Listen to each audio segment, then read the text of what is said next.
Hello student, आज हम बात कर रहे हैं ह्यूमन सेल के बारे में। तो सबसे पहले देखते हैं कि ह्यूमन सेल होती क्या है, स्ट्रक्चर क्या है। तो देखिए, ये है ह्यूमन सेल जो आपको दिखाई दे रही है।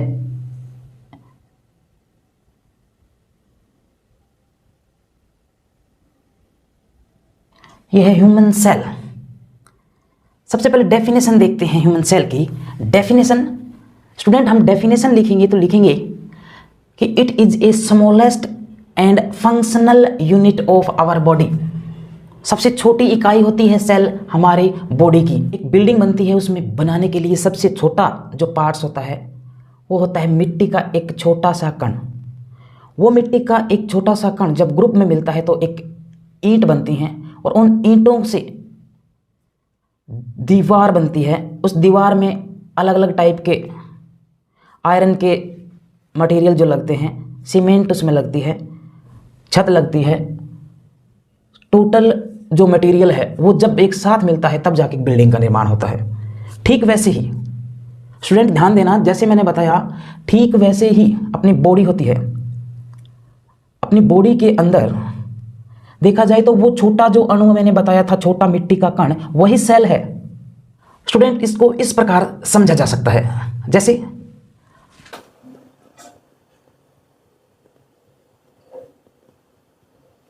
स्पर्म पल्स ओवम जब मिलते हैं जाइगोट बनता है। याद रखना student, zygote human single cell होती है। इस सिंगल सेल से जब ग्रो करती है अपनी बॉडी तो इसके बाद में बहुत सी सेल बनती हैं, और जो सेल का ग्रुप होता है उस सेल के ग्रुप को अलग नाम दे सकते हैं। जिसको सेल ऑफ ग्रुप होता है उसको टिश्यू बोलते हैं।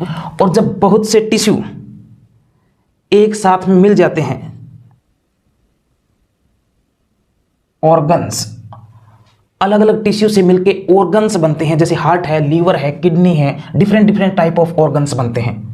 और जब ये ऑर्गन्स ग्रुप में मिलते हैं तो एक से अधिक ऑर्गन मिलकर, स्टूडेंट्स, एक से अधिक ऑर्गन मिलकर सिस्टम बनाते हैं बॉडी का।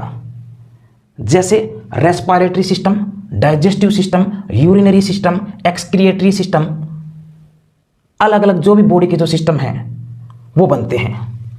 अब स्टूडेंट बात करते हैं, जब डिफरेंट डिफरेंट सिस्टम साथ में काम करते हैं तब जाके अपनी ह्यूमन बॉडी बनती है।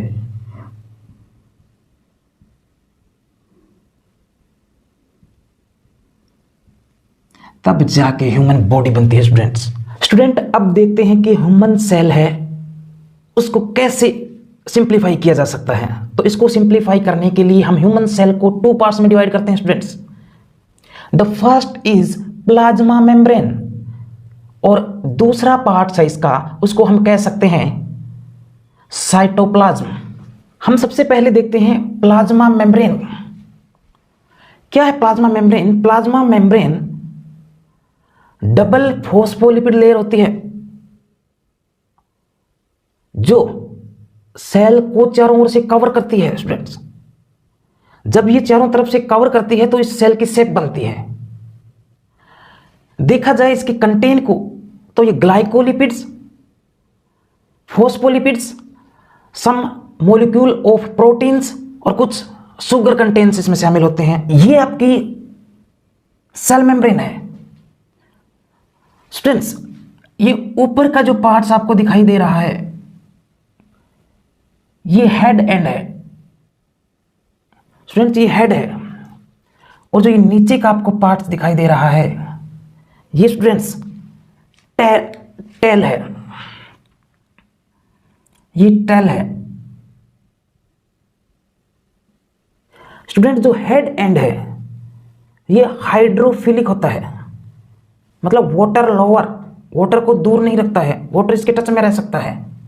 और स्टूडेंट जो हेड के नीचे जो टेल है वो स्टूडेंट हाइड्रोफोबिक होती है, यानी वाटर को अपने और टच नहीं होने देती, उसको दूर धकेलती है।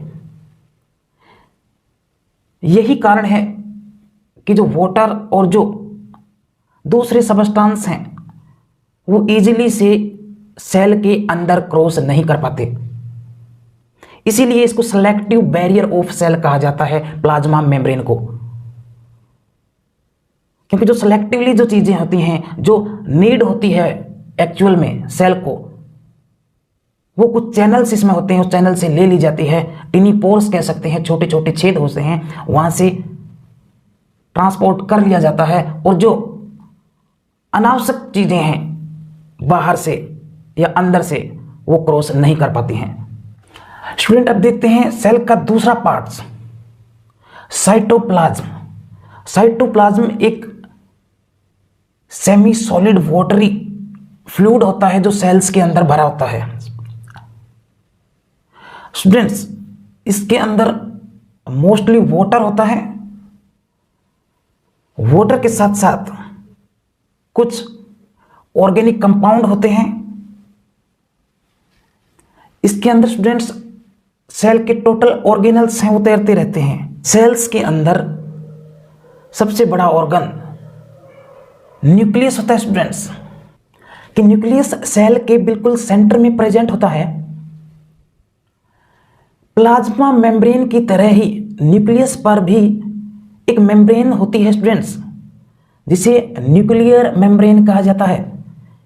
इसके अंदर भी प्लाज्मा मेम्ब्रेन की तरह ही टिनी पोर्स होते हैं जो सेलेक्टिव बैरियर का काम करते हैं। आपने पढ़ा होगा स्टूडेंट्स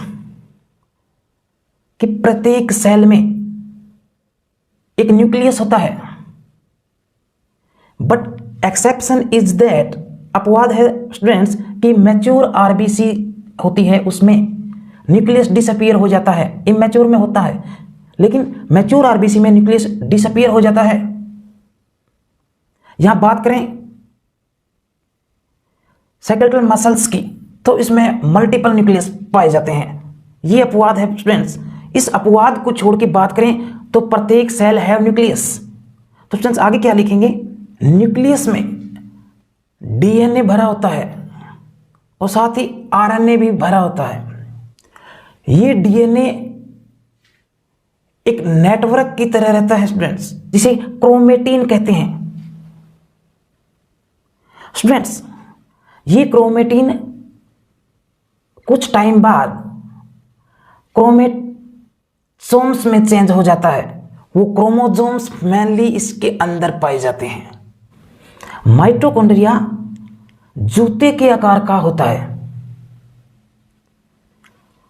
इसके अंदर एक सीरीज ऑफ इवेंट्स, एक मेम्ब्रेन लाइक स्ट्रक्चर होती है जिसे क्रिस्टीज कहते हैं स्टूडेंट्स। ये माइटोकॉन्ड्रिया बॉडी का मेन इंजन कहा जा सकता है। स्टूडेंट, जब माइटोकॉन्ड्रिया एटीपी के रूप में पावर को बनाता है तो इसको ऑक्सीजन की जरूरत पड़ती है स्टूडेंट्स। और जब ऑक्सीजन की उपस्थिति में ये बनाता है तो इस प्रक्रिया को एरोबिक प्रोसेस कहते हैं। कुछ जो सेल्स होती हैं वहां पे एक से अधिक काफी मात्रा में माइटोकॉन्ड्रियाज हो सकते हैं, जैसे लीवर सेल्स, मसल्स की कुछ सेल्स हैं। अगला ऑर्गेनल्स आता है स्टूडेंट्स राइबोसोम्स। स्टूडेंट, आपने पढ़ा होगा राइबोसोम्स ग्रेनुअल्स लाइक स्ट्रक्चर होती है। इन ग्रेनुअल्स में आरएनए के कुछ कंटेंट्स होता है और ये एमिनो एसिड की उपस्थिति में प्रोटीन का सिंथेसिस करते हैं स्टूडेंट्स। सेल के लिए जो मुख्यतः जो प्रोटीन बनाया जाता है वो इन्हीं राइबोसोम्स के द्वारा बनाया जाता है। Next organelle cell lysosomes.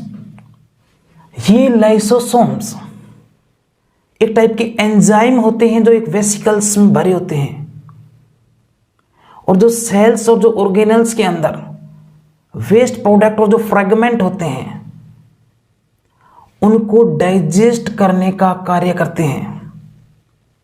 इसीलिए इसको सुसाइडल बैग ऑफ सेल भी कहा जाता है। अगर ये एंजाइम काफी ज्यादा मात्रा में बन जाएं तो ये पूरी सेल को डिस्ट्रॉय तक कर सकते हैं, इतनी एबिलिटी होती है स्टूडेंट्स इसमें। Next organelle is endoplasmic reticulum. तो स्टूडेंट्स, एंडोप्लाज्मिक रेटिकुलम को हम दो पार्ट्स में डिवाइड कर सकते हैं, स्मूथ एंडोप्लाज्मिक रेटिकुलम और दूसरा है rough endoplasmic reticulum. Endoplasmic reticulum एक सीरीज होती है मेम्ब्रेन की जो अंदर से खोखली कैनाल बनाती है। बात करते हैं स्मूथ एंडोप्लाज्मिक रेटिकुलम की। ये कुछ हार्मोन, लिपिड्स और प्रोटीन्स हैं, उनका सिंथेसिस करती हैं, और कुछ जो ड्रग्स हैं सेल्स में आ गई थी, उन ड्रग्स को डिटॉक्सिफिकेशन का कार्य भी करती हैं। इसके बाद आता है रफ एंडोप्लाज्मिक रेटिकुलम। स्टूडेंट, जैसे नाम से पता लग रहा है, रफ एंडोप्लाज्मिक रेटिकुलम के सरफेस एरिया पर छोटे छोटे ग्रेनुअल्स पाए जाते हैं, और इन्हीं ग्रेनुअल्स को राइबोसोम्स कहते हैं। राइबोसोम्स कुछ इसके ऊपर चिपके रहते हैं, इसीलिए इसे रफ एंडोप्लाज्मिक रेटिकुलम कहा जाता है। सेल का नेक्स्ट ऑर्गेनल्स है गोल्जी बॉडी या गोल्जी अपरेटस। स्टूडेंट्स, यह भी मेम्ब्रेन का एक थैलेनुमा स्ट्रक्चर्स होते हैं, फ्लैट, और जो एंडोप्लाज्मिक रेटिकुलम से जो प्रोटीन्स जो बनाए गए थे, वो प्रोटीन गोल्जी अपरेटस में शिफ्ट हो जाते हैं और छोटे छोटे वेसिकल के अंदर पैक हो जाते हैं, और वो वेसिकल फर्दर जब जरूरत पड़ती है सेल्स को, तो सेल को प्रोवाइड कर दिए जाते हैं। माइक्रोफिलामेंट्स, स्टूडेंट्स, ये मेन फाइबर होते हैं जो सेल को एक से प्रोवाइड करते हैं। एग्जाम्पल की दृष्टि से देखें तो एक्टिन फाइबर्स हैं, वो आपके मसल्स सेल में पाए जाते हैं, जिसके कारण एक मसल्स को प्रॉपर शेप मिलती है। माइक्रोट्यूबुल्स, स्टूडेंट्स, माइक्रोट्यूबुल्स उसके ऑर्गेनल्स हैं, उनको मूवमेंट्स करवाने में हेल्प करते हैं। सेंट्रोसोम, स्टूडेंट्स, सेंट्रोसोम्स सेल में रेस्टिंग टाइम पे होते हैं, और इनकी जो मेन फंक्शन है वो जब सेल डिवाइड होती है, आपकी सेल डिवाइडेशन में इनका रोल होता है। स्टूडेंट्स, नेक्स्ट है माइक्रोविलाई। माइक्रोविलाई टीनी प्रोजेक्शंस होती हैं, उभार होते हैं, जो इसके सरफेस एरिया को बढ़ाते हैं। स्टूडेंट, देखा जाए तो जो माइक्रोविलाई है वो बॉडी में स्मॉल इंटेस्टाइन के अंदर पाई जाती है। स्मॉल इंटेस्टाइन का जो एरिया है माइक्रोविलाई, वो एरिया को, सरफेस एरिया को बढ़ाती हैं। जैसे ये जो स्ट्रक्चर है, ये देखिए, वो इस मैनर में अंदर की तरफ होती हैं। जो इनका मेन मकसद होता है अब्जॉर्प्शन को बढ़ाना। जो भी कंटेंट्स आप खा रहे हैं वो ज़्यादा से ज़्यादा मात्रा में और जल्दी अब्जॉर्ब किया जाए, ताकि बॉडी को एनर्जी मिल सके। इसके बाद आता है सीलिया। सीलिया हेयर लाइक प्रोजेक्शन होती है स्टूडेंट्स, जो कुछ स्पेसिफाइड सेल्स के ऊपर पाई जाती हैं। ये कुछ स्पेशल जगह होते हैं बॉडी में, जैसे रेस्पिरेटरी एरिया में पाई जाती हैं। इनका मुख्य जो कार्य है वो फॉरेन पार्टिकल्स को रोकना या एयर को फिल्टर करने में काफ़ी हद तक रोल रहता है। स्टूडेंट्स, अब लास्ट में बात करते हैं फ्लैजिला। स्टूडेंट्स, जब सभी को पढ़ लिया तो इसको भी देख लेते हैं कि फ्लैजिला क्या होता है। फ्लैजिला भी एक प्रोजेक्शन लाइक स्ट्रक्चर होती है जो एक एंड पर होती है। ये स्ट्रक्चर एग्जाम्पल के हिसाब से देखें तो स्पर्मेटोजोआ की जो टेल्स होती हैं उस पे प्रेजेंट होती है, उसे फ्लैजिला बोलते हैं। स्टूडेंट्स, जैसे कि मैंने बताया, ओवम और स्पर्म, मेल और फीमेल के दोनों जो गेमेट्स जब मिलते हैं उस मूवमेंट में फ्लैजिला का रोल होता है, और उसके बाद में इसकी टेल्स हैं वो फ्यूज हो जाती हैं स्टूडेंट्स, और उसके बाद फ्लैजिला का रोल नहीं रहता। तो कैसा लगा आज का टॉपिक्स आपको कमेंट करके जरूर बताएं। तब तक के लिए स्वस्थ रहें, मस्त रहें, take care and bye bye.